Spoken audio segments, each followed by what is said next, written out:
గంగోదక స్నానం శ్రుత భారత సత్కథం అర్చితాచ్యుత పాదాబ్జం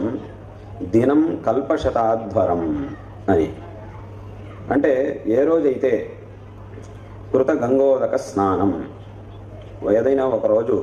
మనం గంగా స్నానం చేసి, గంగా స్నానం ఒక పుణ్యమైనటువంటి తీర్థంలో స్నానం చేసి, శృత భారత సత్కథం మంచి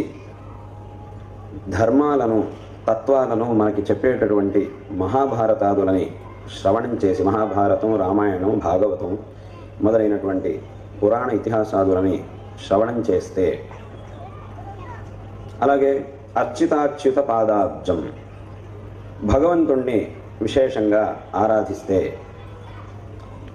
అటువంటి రోజు దినం కల్పశతాధ్వరం 100 కల్పముల కాలం